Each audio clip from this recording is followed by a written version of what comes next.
As you all know, Muriel has gone gallivanting into wherever, some sunny spot in Spain. So I believe this episode will be out next week. I put out the episode with Michael Corcoran from Ryanair this morning, so make sure to check that out if you haven't listened already. But today I am joined in studio by a good-looking man named John O'Keefe. Very good. End of CV. End of CV. That's it. He's only here from his looks. Very good. But John is from GYMIX Radio. So the idea behind Muriel Hidden Away was I said I wanted to get 4 guests in. I wanted to get 2 people in the industry and I wanted to get 2 business owners. John is our first business owner. He owns GYMIX Radio. John, welcome. Thanks a million. Yeah, good to be here. We know each other from Row. You're no stranger to the studio. You have a background in radio, isn't it? Yeah. So I am a commercial producer by trade. So what I would have done in a radio studio, in a radio station, would have made all the commercials, did all the station branding. We would have called it station imaging in the radio world, but it's essentially it's the personality of the radio station through audio. That's basically it. Yeah. We've had discussions like that before because I have the 96 FM. Now I wasn't there as long as you were, but just fun and bands in the radio world, like. Yeah. But then you pivoted and you said there's a niche here. How did you first go back to the start? How did you find out there was a niche and there was a where was the gap in the market? Yeah, my brother started training golf specific training in a gym here in Cork, right? And while he was in the gym, the manager was just giving out and his personal trainer was giving out, kind of saying like, we've such a problem with the music. So he said, oh, my brother works in radio, maybe he could do something. So that's how the idea first started. And so I was working for what was Communicore, which is now Bauer Media. The lads broadcast from here, Today FM and News Talk. So I was working for those guys in Dublin for 98 FM, and he got on to me saying, can you do playlists? Can you do this, that and the other? And to be honest, I was up the walls. I was crazy busy. I was like, I do not need this. So I put together an 80-minute mix on a CD. The lads updated it onto their iPod at the time, plugged it into their system, and they said, look, we're after getting a great reaction to this. Can you do more mixes? And I was like, oh, this is such a... Not realising there was an opportunity. I wasn't leaving that company. I wasn't... Yeah. You know, I was like, I'm in Dublin here. You have a good job. I have my gig, you know what I mean? Yeah. That germinated then into me sending more CDs, updating the iPod more, and then trying to find an automated version. CDs, man. I can't believe you started in CDs. Like 2013, 2014, CDs were still acceptable like as a format, whereas now 2021, like it's like, what? Yeah. It's gone, like. Yeah. So for the listener now who still doesn't understand what you do branded mixes, playlists for gyms. So Denny's, those kind of people, they're your clients. So like if you've worked out in any of these spaces, you'll hear, welcome to Denny's gym, whatever it is. Here, exactly, I'm auditioning here just to get a... Yeah, very good. You're selling it very well. Yeah. 10% on all. Yeah, exactly. You know yourself, exactly. But that's what it is basically, isn't it? You just create playlists and branded... It's a customised radio station for your gym. Like, so if you have J Health and Fitness and you're sick of playing other radio stations that are advertising, multiple other products and maybe some of your competitors, now you can control your own airwaves and monetize your airwaves. So it's twofold. You're monetizing your airwaves and also you're getting the music, a consistent brand of music that's going to be in line with your fitness brand as well. You know what I mean? So when you walk into that gym, you're going to get like the particular type of weights, particular type of trainers, and a particular sound. So it's all encompassing. You full control. When you decided, right, there's money to be made here. Yeah. How did you? Where was the jump point where you're like, right, I'm handing my notice in here? Yeah. And then how did you start the brand building? So the jump point, I'd say, was after maybe about 9 months of, really looking into it, taking a couple of weeks off work, coming down to Cork, writing a business plan, putting mixes together, taking another week off work, driving around to gyms, giving in CDs, what do you think? Going back to work, getting phone calls, getting feedback. So when it kind of then started encroaching on my work day, before work, lunchtime, and after work, and then it started encroaching to I'll take an hour off here on a Friday afternoon, and so that was the kind of jumping off. I was like, right, okay. So moved back home, moved back into my parents' house, which was a bit of a shock, and then just built the business from there. And to be honest, like I worked in a the previous 10 years, I wasn't a sales guy. I had sales people that I used to Yeah, work yeah. with. They used to, so it was all new to me, like, you know. So I didn't know what to do. So, but back to your question, I researched like Google.pl, Google.de, Google.co.uk, and searching for gym radio, and there was nothing out there. And I was like, what? How is there nothing out there? Mm-hmm. Now, there was gym playlists and there was other bits and bobs out there on YouTube and stuff. But there wasn't any specific, like, you know, gym radio service for a gym owner. You know what I mean? So I was like, right, okay, I just gotta give this full whack. Yeah. You know? Yeah. Um, And then you've realised that. Where did the brand building start? so I used to produce this show in '98 called The Hot Mix. Okay. So I was like, look, that's kind of similar kind of sound. So for time being, I was going to call this project Gym Mix. And then that just stuck, you know? Yeah, yeah. And my cousin, you know, Pat O'Hare. Yeah. So I asked Pat, I said, can you do me up a logo? So we did a logo, and all of a sudden, like, I saw it on a logo and I was like, okay, I'm in love with this now. Yeah, Obviously, it's I'm my in, baby. like, I'm yeah. all in, like, yeah. So, and then building from then, it was just, it was trying to get proof of concept in the health and fitness industry. Like, my LinkedIn was full of radio people. So that was my first port of call. My first port of call was creating music mixes, MP3s, put them on SoundCloud, put them on YouTube, and then finding the key people on LinkedIn. So Is this 5 years ago, 4 years ago? this was late 2014. So Okay. late 2014. So you were utilizing LinkedIn the way people are utilizing it now. Yeah, I guess. You I kind guess. of you were the game. People like with LinkedIn and back then was it's just my CV on a website kind of, you know, right, it was just okay, kind of yeah, somewhat yeah. B2B and stuff, but Right. like now LinkedIn is exactly what you did, but did it like it's just done smarter and it worked. You're saying it worked. Oh, well, it was one key guy replied to me. I must have, like, it is quite labour intensive, you know, customizing each mix, putting a 3-hour mix together, researching your gym, researching your product, getting your commercials, your timetable, all the different little kind of things that make your gym unique.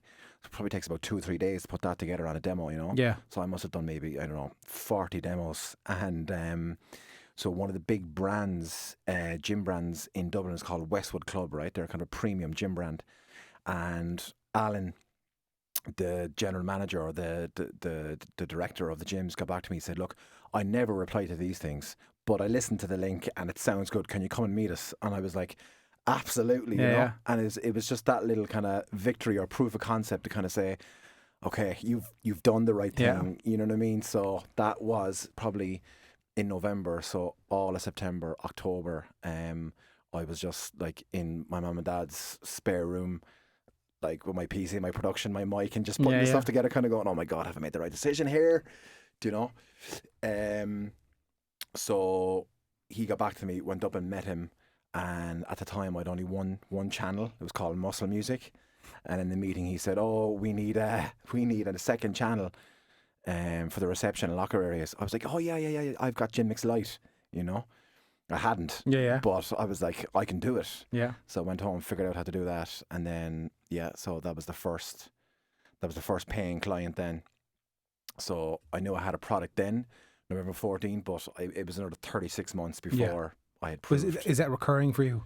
Oh, recurring client. Yeah, it's not a once off. No. Okay, so then you build from there. Yeah, so the average price is €69 per site per month. Okay. Right. So I just built it from there, and he was a key customer at the time because a lot of gyms in the gym industry, I didn't know this at the time, but a lot of gyms would have known Alan and known his brand. Okay.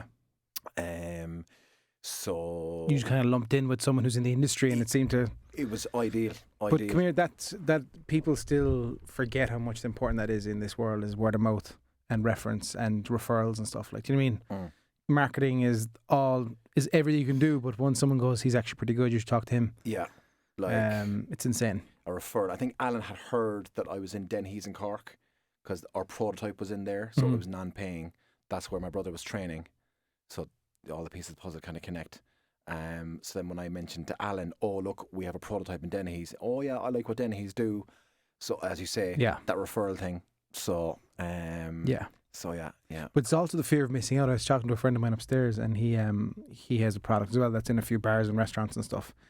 And he went to another bar, whatever, yesterday, and they're like, "Who's on it? Who's on your app?" And he named them off. He's like, "Well, we have to be on it too because we're better than them." So and it's the fear of missing out. They're like, he got the business, which is fantastic. Like, do you know what I mean? Yeah, it's ideal. It's amazing how it works. Yeah. So client acquisition would be mainly referrals. You said LinkedIn. Because the reason I sat down with you is because I found it fascinating because I said to you, how do you get clients? How do you market? And you said, well, LinkedIn and Twitter, wasn't it? Mainly LinkedIn and Instagram. LinkedIn and Instagram, excuse me. Yeah. So LinkedIn is where our customers are. Yeah. And Instagram is where our users are. So we're in kind of a unique position. I said that with a glass half full. Yeah. So like we sell B2B, but our users are B2C. So it's you know, it's a bit of it's not a catch-22, but it's just a consideration every time, like, you know. So we do take the headache away from the gym owners, but we have to please the gym users. You know? So how does that work? Is it you're doing polls the whole time? You're asking questions to the customers on Instagram, or is it? It's direct. It's just direct. It's I identify the key people. I try and connect with them. I don't. My initial chat is, "Hey Jay, let's get connected. Thanks, John." I don't give them a big mad sell in that initial message because anybody who sees that is going to ignore. You know, and 9 times out of 10 people will connect. And I say, look, this is the product. This is what we do. Are you interested? Let me know. And if yes, great. If not, I won't bother you anymore. This is on Instagram. This is on LinkedIn. On LinkedIn. And about Instagram, what's your gameplay with Instagram? Instagram then is just updating our brand. You know, we do music videos. This is what we play. Maybe some stories of myself in the studio or myself in a gym when I'm doing an install. So it's a bit more. So it's kind of the last selling point you have for a client who's kind of going, who is this guy? What do they do? Yeah. They go to your Instagram. They see who you are, what you're doing, your product, your customers, this kind of stuff. Yeah, it kind of looks like more like a kind of a radio station on the Instagram, whereas there's kind of promo videos and, for example, now we installed just pre-COVID in ABC Get Active, it's called. So it's Armagh, Banbridge and Craigavon Borough Council. So they had 10 gyms across the north. So we just took a lot of their promo videos, mixed in our music, and then it was like, right, GYMIX is now live at these 10 gyms. You know, so it's kind of informing the user, but it's also selling our product as well, like, you know. So and do you do that a lot of times? Just rehash the content they already have into your domain, or is it something correct? No, we would rehash. So and how do you find that? I would obviously it's less of a headache for you to plan and shoot and stuff. So Roy, our video content creator and video editor, loves it because he's all the content instantly. He's not waiting for me to, you know, go film around. Yeah. But and it's usually high quality as well. Exactly. And when I am there, Roy says, "Look, just take a few kind of B-roll shots with your Samsung or your iPhone, or whatever." So I'm just taking a few B-roll shots, trying to keep my hand as steady as possible, or using a tripod if I have one. And he just puts it together, but it just looks well. You know what I mean? I was talking to I had a meeting the last day with a potential new client, and they have a drinks company. And it was the same scenario. They just use the client's product. And I was thinking, would you ever do it yourself? And they're like, yeah, but we don't really need to. Yeah. And that's just a golden spot to be in. Yeah, like as you say, content is king. It's golden. And the content is already there. Yeah. And it's to their specification. Yeah. So they're okay with you reusing it, and they don't mind it and stuff. We send it on, to prove this is cool, this is kick-ass. I'm promoting their gym. Yeah. Do you know what I mean? As well as, you know, saying to the world, look, we're now across, you know, these 10 gyms, you know, these borough councils. And then hands-on. Once they've signed the contract, it's all good to go. How hands-on is that? Is it like you're training them? What's the story there? No, you see, so what we provide is a plug and play system. So we don't want you to, you know, like get a keyboard and mouse and start messing around with the system and all that. Like, you've done all that. That's another job for you. Yeah. You know, like, you're creating Spotify playlists, YouTube playlists. You're messing around with the music. You don't want that headache. You buy GYMIX as a plug and play. So any requests then that you have, like update your commercials, your timetable, your jingles, your music, whatever, we do all that in house. You know what I mean? So that's kind of the unique selling product. The unique selling point of our product. Is yes, it's the music, but it's what's in between the music too. Like, you know. It's the service you're giving as well. Yeah, it's kind of like we're an in-house marketing team for your brand. Like, so that's how we sell it. So coming into Christmas now, the last quarter of the year, is this busy for you in your world, or is it kind of a leaning off? No, focusing for January because obviously summer, man. The summer's quiet, right? And then Q4 and Q1 is always busy. So we align with the school year. So I'm guessing people are in the routine. They're going to the gym. You know what I mean? Like, people budgets come out for that part of the year.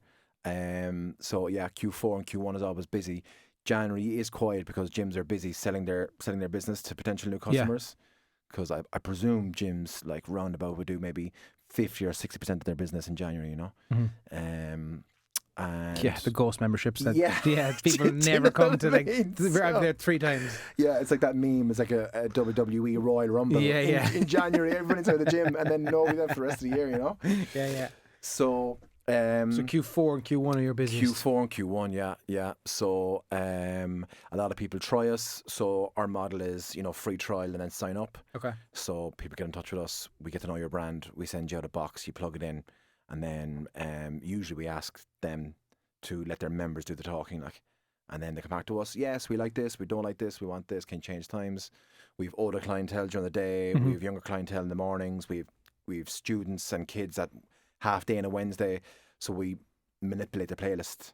So for them. Yeah. So it's all pre-done. No one needs to mess with the box, and it just works, Yeah. So.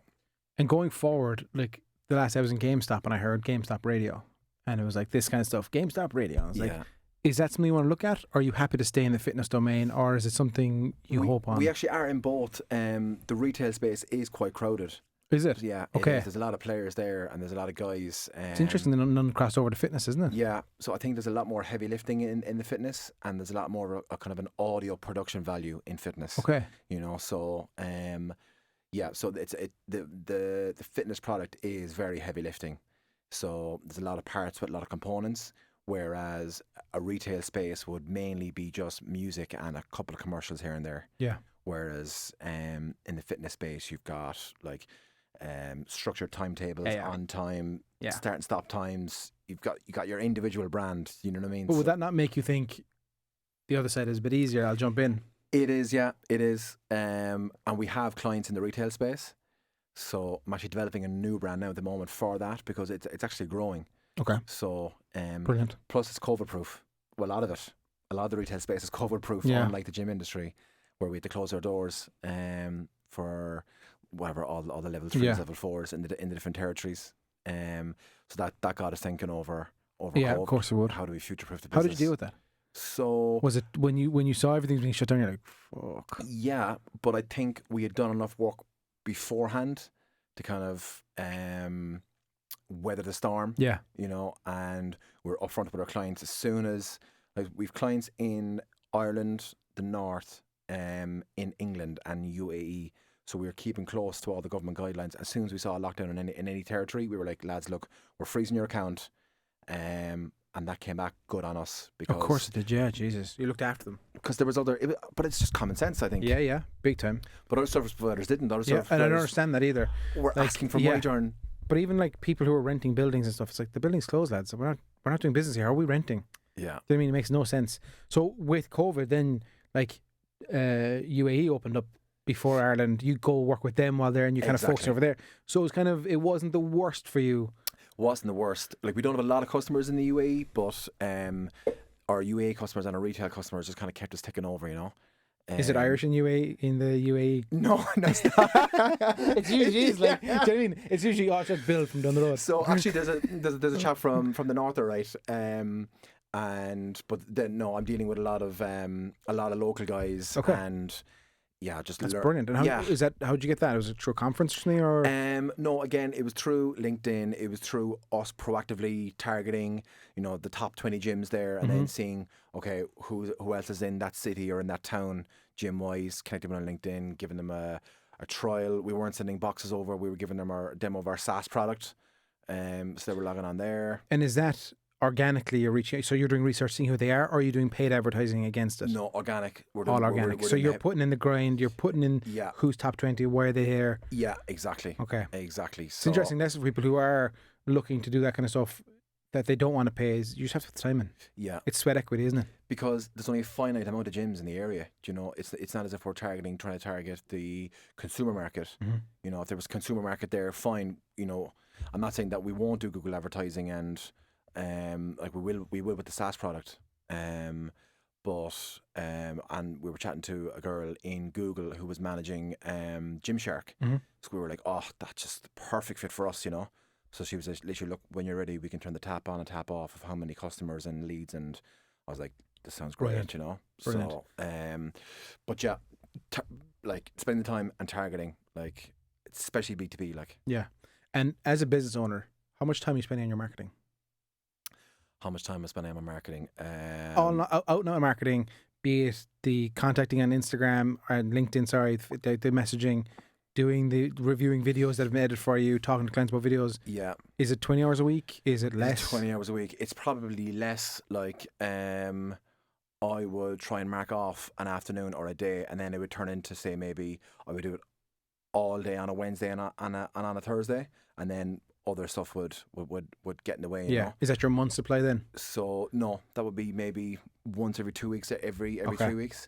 But I should be dedicating, or have a salesperson dedicated doing that, like wall to wall, 24/7. And are you doing the posts, or do you have someone doing it for you, the posting on Instagram and stuff? I'm doing it now. I had some interns actually doing it, and they were here for 3 months, and they're doing it quite well actually. Yeah. You know, Save yourself some time, I think, with the business suite, yeah, where you can schedule stories and posts now. yeah. So literally sit down on a Monday, spend 3 hours and schedule the month out, Yeah, and then work your stories around that. Is what I would say to you, just Right, to save okay. you time. yeah. 'Cause where you're saving time on the month, like you're doing the 3 to 4 hours or whatever it is, as you're already dedicating 2 days to it. Yeah. It's only last you 2 weeks. Yeah, Where if you can Yeah. get ahead of the game and give 4 hours of 4 weeks of content built up, yeah. I would really you- should. Would that work? Do you think? And it does work, because with the guys, I gave them a benchmark. So I gave them a calendar. I was like, Monday you're doing a music post. Mhm. Wednesday you're doing a content post. Friday you're doing a and they're just doing it and on they're- Wednesday, and that's instead of scheduling, is it? No, they were scheduling for the week. Okay. They were scheduling for the week, and then Roy was just producing all the content then and leaving it on Dropbox. So they had fodder just to. That's it. Like, You know what I mean? yeah, and just schedule it then. But that way you can actually have a full view. So when you sit back and look at the next 3 months, right, we're pushing this too much. We're not pushing that enough. And coming to Christmas, we need to. It just. Yeah. If you step back, like again, I've learned that the very hard way. I learned it where I had to close on business after, but I was in the business, not over the business. Gotcha. Do you know what I mean? Yeah, my brother has a good saying. He said, get off the dance floor and get up in the balcony. That's it. Like, do you know what I mean? You have to be over looking down. Yeah. And that's what I learned with the few new business I have, that you have to be over. You can't be in the trenches. And if something goes wrong in the trenches, you just have to leave it and let the staff or whoever it is Yeah. deal with it. Yeah. And you can't be running in to save them every time, like, Yeah, it's a very true point. Very true point. Going forward into Q1 hits, it's the busiest time ever. Then you start coming to summer. Is it leaning back a bit and just relying on the clients you have? Or are you always kind of DMing? You're always kind of just trying to get a Yeah. few here and there? Do you have a set goal of new clients you want per month? Yes. Or Yeah. I have a set goal. I make it out per year, and then try and dial it down then into I try and get, as my dad calls them, fish. I try and get most of the fish in Q4, Q1. And then for Okay. the summer, I just go fishing. And people are so, like during COVID, people are so contactable, and during the summer, I have no budgets, whatever. I'm like, cool, just take the product for the 3 months or take a product for a month, and you find that the relationships you build over the quiet times in the summer do come through in the Yeah. Q4 and the Q1, Yeah. But also we do take a look at the product during the summer, and like renovate all our music databases, all our audio databases, look at different Housekeep. voiceovers. Yeah. Housekeeping. Exactly. Exactly. Midsummer. Exactly. So LinkedIn first and foremost is your baby. Yeah, I think in a limited size market where a lot of people knows everyone, all I can say is like target who you need to target. Yeah. Because Research, write down. yeah, And as you said, it's a very simple approach. It's not plaguing them. It's, hey, love to connect. Yeah. John. Hey Jay, let's get connected. Thanks, John. And 9 times then they connect. I get back on. Are you interested? Yes That's or no? it. And they get back. And if they say no, I leave them off. Yeah. You know what I mean? Yeah. So then they might see a post down on LinkedIn, or they might see a post on Instagram, and then get in touch. Yeah. So 2 stories just in that kind of, just for the listener to understand the power of it. No, it's the first one isn't that powerful. It was Michael, who was on the last week's podcast with Ryanair. He connected me on LinkedIn. I said, hey, thanks for the connection. He said, no problem. Listen to the podcast. Love it. And then I said, want to be a guest. And it was that simple. awesome. But I know someone in Cork who was in UK or they're in Amsterdam or something and saw this whole bike scheme and thought this could work in Cork. I won't name in case. I don't think I'm wrong, but I'm pretty sure the story is. Don't fact check me. Okay, gotcha. But no, it is. From what I heard, it's true that they saw this whole bike scheme was going on, reached out to the vice president of Coca-Cola Europe, said, hey, Cork's a bustling city, this many people, we'd love to have this scenario in Cork. I think about 3 months later, Cork had a Coca-Cola bike scheme. Unreal. because class. someone just DM'd them on LinkedIn. Do you know what I mean? Yeah, it's direct. It's for you. Yeah. And you know, if the message is for you, you feel important. Yeah. Like, use your name. Let's get connected. Yeah. Yeah. You know. But so, even paid advertising on LinkedIn is ridiculously, like, it's so accurate. Now it's expensive, but when people see it, they're like, oh, they're seeing money maths. They're not thinking business maths. right. They're seeing €8 per click. Jesus, that's expensive. That click is so accurately, like, Yeah. it's such a hot lead. It's Yeah. so accurate to what you're looking for that it's not just John down the road who sees your ad. It's, Yeah. do you know what I mean? Yeah. It's just, it's the buyers. Like. yeah, LinkedIn is not one to sleep on. And I have been sleeping on it for the podcast, to be honest. I haven't Right. been posting on the podcast. Like, I've been posting to Instagram, TikTok. We have a good following TikTok, Instagram good as well. But I need to start focusing on like LinkedIn more. Yeah. I've only started recently. I created a page. I started doing clips. Yeah. And the organic reaction and people tagging and sharing and Class. stuff, Yeah. it's insane. Like, It is great. It is great. I is. do find it great. I must do more of that. B2B 100%. Yeah. Yeah. I must do more of the paid advertising. I must do more of the content. Well, like, again, With the content, you automatically go to Facebook or Instagram or Twitter, and you Yeah. forget to put. I must put that on my. yeah. But see, that's the thing as well. So, like, Facebook, you're looking at what, 35, maybe even 45 to 65. That's who I'm targeting. That's who you target. TikTok then is your 15s, 25-year-olds, 30-year-olds even, and then Insta is kind of the in between.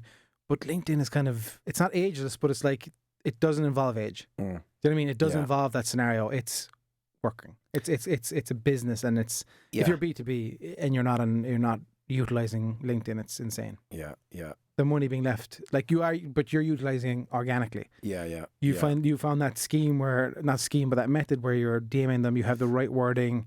Yeah. You know when to back off. It's important, like, because you Yeah. can get bombarded. I just don't want to. I don't want to come across spammy. You know what I mean? And it's not you. Your brand will become spammy. Yeah. Yeah. Yeah. You know what I mean? The amount of people that, like, there was one chap. I did a trial for software, for a scheduling and kind of analytics software.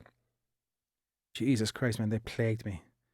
And It's the most annoying thing. but I ended up saying, look, if you don't stop, I'm going to contact someone above you to tell them that you're plaguing me. Yeah. Because not only are you pissing me off, you really destroy this brand for me. Yeah. Yeah. Yeah. And just the sales tactic was wrong. It's just, Yeah. It's But- not nice. from all this, your salesman, your marketeer, your firefighter, where do you lean in the business? What do you prefer the most? What do you love?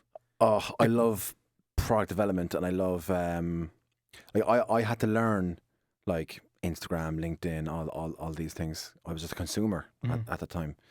I had to learn the business side. I had to learn accounts, like, you know, VAT returns, PAYE, yeah. all the boring side of business. Do you know, the admin side. But I love like product development. I love music. I love sounds. Yeah, so that's where I'm at. I love developing new products, new styles of sound.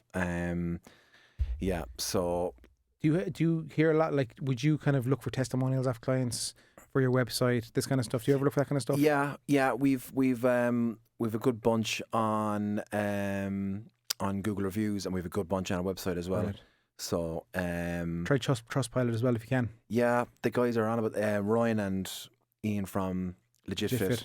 It's just for some reason people are trusting Trustpilot. Yeah.